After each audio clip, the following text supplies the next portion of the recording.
खाद, पानी और ज़मीन की पीएच बहुत ज़्यादा अहमियत की हामिल होती है, क्योंकि पीएच की बुनियाद पे मुख्तलिफ़ ग़िज़ाई अज्ज़ा ज़मीन से पौधे में मुंतकिल होते हैं।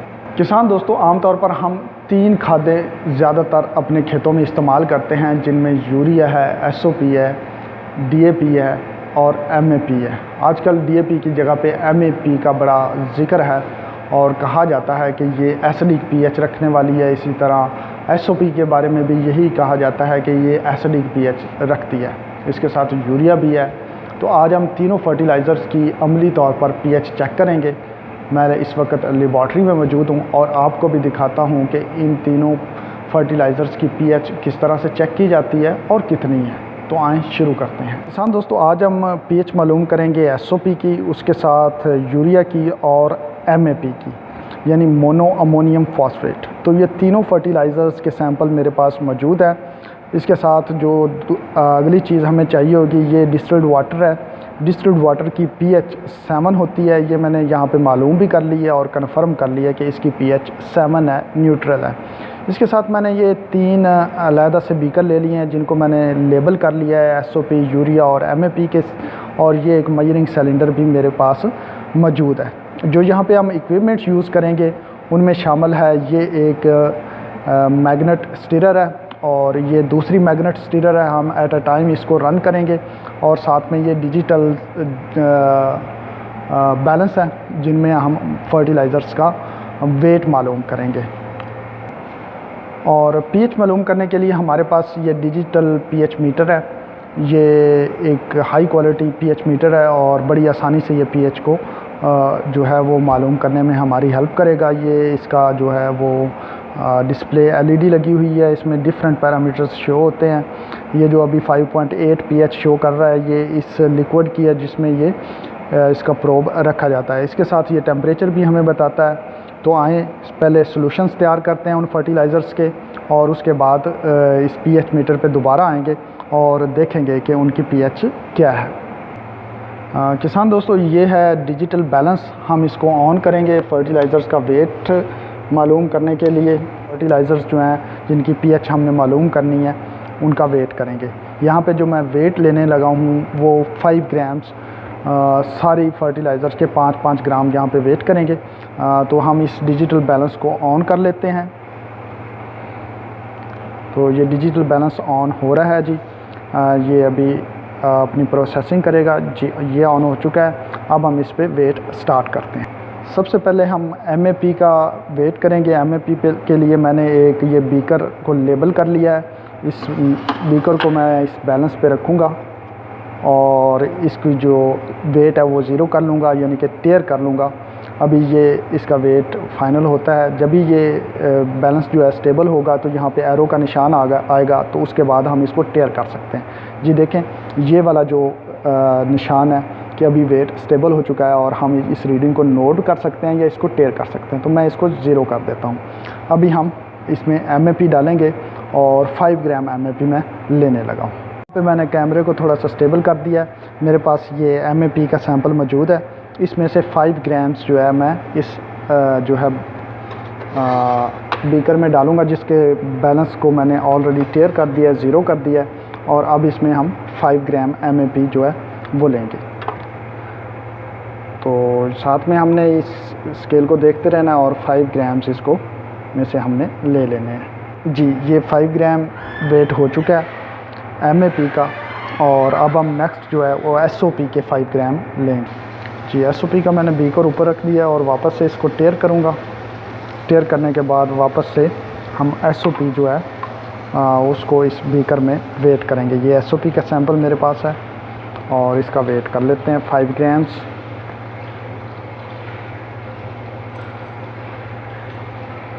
तो ये 5 ग्राम पे पहुंच जाएगा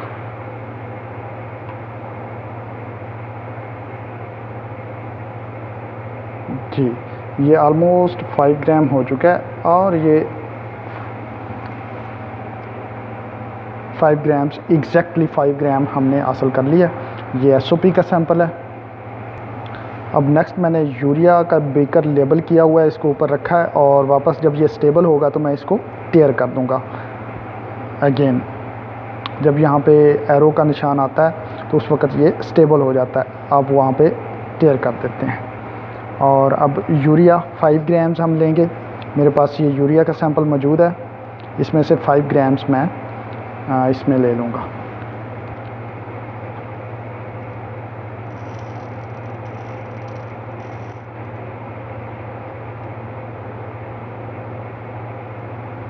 जब आप बिल्कुल करीब पहुंचने लगें तो उस वक़्त आपने बहुत आहिस्ता आहिस्ता से डालना है ताकि ये जो है एग्जैक्टली 5 ग्राम्स हमें मिल सके।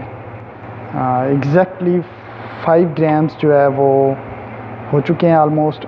सिर्फ 1-2 ग्रैन्यूल्स और डालेंगे और ये 5 ग्राम्स हो जाएगी। और ये ऑलमोस्ट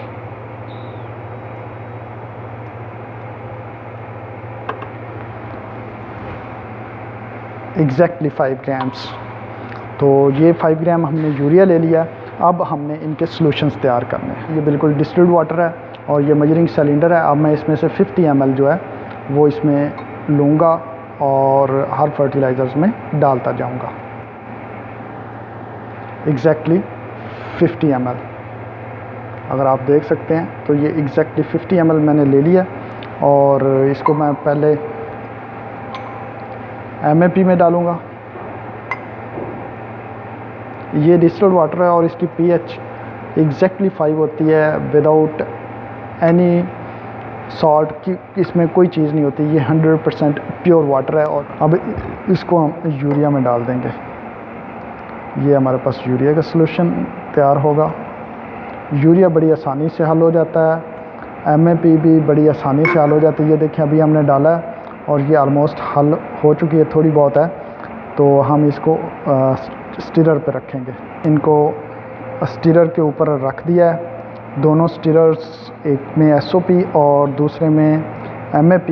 अब हमने इनमें स्टीरर डाल देनी है। ये स्टीरर, इसमें हम मैग्नेट स्टीरर डालने लगे हैं और इसको हम ऑन कर देंगे तो ये इसमें हल होना शुरू हो जाएगी। ये देखें इसमें ये जो है अब ये अपनी स्पीड पकड़ेगी।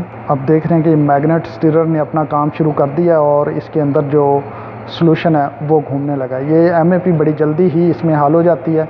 यहाँ पे अगर आप चाहें तो इसको हीट भी दे सकते हैं, लेकिन मैं MAP के केस में हीट को ऑन नहीं करूँगा, सिर्फ स्टीरर को ऑन करूँगा और विद इन 30 सेकंड्स ये कम्प्लीटली MAP डिज़ोल्व हो जाती है वाटर में। SOP में भी हम ये मैग्नेट स्टीरर जो है वो डालेंगे और इसकी स्टीरर को ऑन कर देंगे।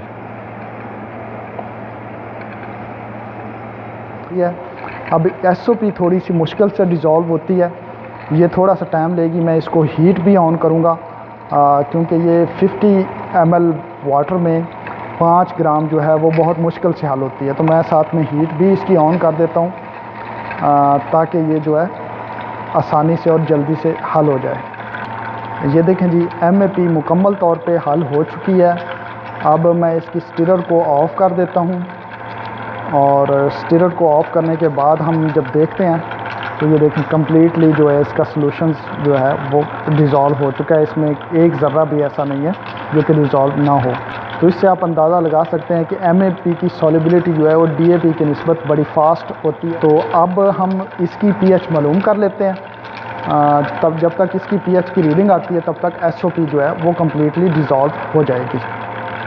जी हम आ गए हैं pH मीटर के पास। pH मीटर को मैं ऑन कर लेता हूँ।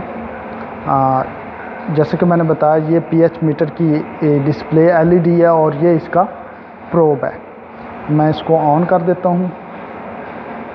ये pH मीटर ऑन हो गया है। अब मैं इसका ये जो प्रोब है उसको लूँगा और इस प्रोब में ये केमिकल में डिप रहता है। इसका जो सेंसर है इसको मैं रिमूव करने के बाद जो है इसका केमिकल, इसको ऐसे नीचे से रिमूव कर लेते होते हैं।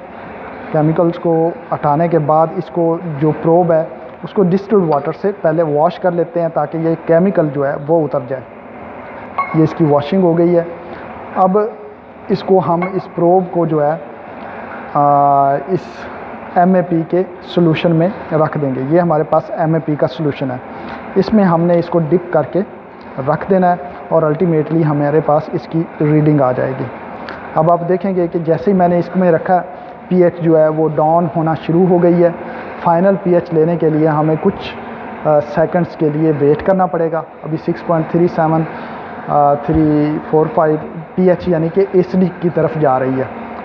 जो न्यूट्रल pH होती है वो 7 होती है, 7 से ऊपर जो है वो बेसिक होती है, 7 से नीचे एसिडिक होती है। तो MAP की pH जैसे कि बताई जाती है एसिडिक है, तो उसी सूरत में ये pH नीचे आनी शुरू हो गई है। हमने यहाँ पे जो सॉल्यूशन यूज़ किया है सिर्फ 5 ग्राम्स जो है वो 50 ml वाटर में डिज़ोल्व की है, तो उसी लिहाज से इसकी pH डाउन होगी। अगर हम इससे कम पानी इस्तेमाल करते तो इसकी pH और नीचे होती। दोस्तों हमारा pH मीटर स्टेबल हो चुका है। आप देख रहे हैं कि MAP की फ़ाइनल pH जो है वो 6.222 है। जब MAP के 5 ग्राम आप 50 ml वाटर में डिज़ोल्व करेंगे तो उसकी pH आएगी 6.22। दोस्तों हम वापस आ गए हैं SOP के सोल्यूशन को चेक करने। SOP की सोल्यूशन में थोड़ी सी देर और लेगी और ये मुकम्मल तौर पे डिज़ोल्व हो जाएगी। तब तक हम यूरिया को डिज़ोल्व कर लेते हैं। यूरिया में कुछ जो बॉटम में हमारे ग्रैन्यूल्स बचे हुए हैं इसको भी हम मैग्नेट स्टिरर की मदद से हल कर लेते हैं। दोस्तों यूरिया मुकम्मल तौर पे हल हो चुका है। अब हम इस यूरिया को ले चलते हैं pH मीटर की तरफ और वहाँ जाके इसकी pH मालूम करते हैं। MAP को साइड पे रखेंगे और ये यूरिया का सैंपल जो है हमारे पास मौजूद है। अब ये प्रोब इसमें रख देंगे और कुछ ही देर में ये यूरिया की एग्जैक्ट pH जो है वो हमें बताना शुरू कर देगा। अब देख रहे हैं कि यूरिया की pH हाई की तरफ जा रही है। दोस्तों यहाँ पे यूरिया की pH, ये यूरिया में हमने प्रोब रखा हुआ है और ये आपको स्क्रीन पे इसकी pH नज़र आ गई है। pH स्टेबल हो चुकी है। यहाँ पे आपको टेम्परेचर भी देख सकते हैं इसके ऊपर के सॉल्यूशन का टेम्परेचर क्या है। यहाँ पे सॉल्यूशन का टेम्परेचर जो यूरिया के केस में है वो 22.1 सेंटीग्रेड टेम्परेचर है। अब चूंकि हमने SOP को हीट किया हुआ है उसका टेम्परेचर भी देखिएगा वो कितना हाई होता है। तो मैं ये कैमरे को यहाँ पे फिट करता हूँ ताकि आपको ये नज़र आए। यूरिया को हम हटाएंगे और ये जो SOP है इसकी pH मालूम करेंगे। यूरिया को हटाने से पहले हम प्रोब निकालेंगे इसमें से और जो है इसको वॉश करेंगे डिस्टिल्ड वाटर से। ये हमारे पास DD वाटर ऑलरेडी है जिसको हम पहले भी इस्तेमाल कर रहे हैं। ये हमने इसको वॉश कर लिया। अब हम आएंगे SOP की pH की तरफ।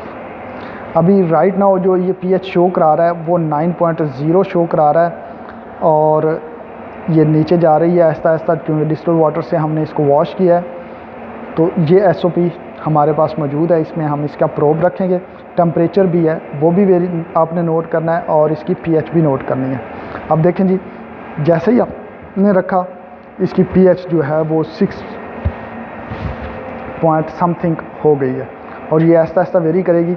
आपने यहाँ पे टेम्परेचर भी देखना है क्योंकि हमने SOP को टेम्परेचर दिया था तो ये 34 टेम्परेचर भी ऊपर की तरफ जा रहा है। 36 हो गया है, 39 पर पहुँच गया है। तो ये टेम्परेचर वेरिएशन भी साथ में देगा और साथ में हमें pH भी देगा। जैसे ही pH स्टेबल होगी ये जो ऑन का बटन है आपको नज़र आ रहा है ये पॉज में कन्वर्ट हो जाएगा और वो pH हमने नोट कर लेंगे। तो दोस्तों ये pH अभी भी थोड़ी सी वेरिएशन आ रही है लेकिन जब pH में ये पॉइंट के बाद दो जो हैं इनसे स्टेबल हो जाएं तो आलमोस्ट वो pH हम नोट कर सकते हैं। यहाँ पे हमें जो राउंड अबाउट pH मिल रही है SOP की वो 6.75 के करीब मिल रही है। और यहाँ पे आप इस pH मीटर में जो है वो आज की टाइम भी नोट कर सकते हैं। आज की डेट भी जो है वो 15 मार्च को ये मालूम हम ये एक्सपेरिमेंट कर रहे हैं। 21:46 और 5 सेकंड्स हो चुके हैं और ये एग्जैक्टली आपको डाटा भी बता रहा है। तो इससे आपको अंदाज़ा हो गया होगा कि यूरिया MAP और SOP की pH किस रेंज में आती है। याद रखिए ये pH जब हम पानी की मिकदार को कम करेंगे तो उसी लिहाज से pH वेरी करेगी। तो मिलते हैं अगली वीडियो में, तब तक अल्लाह हाफ़िज़।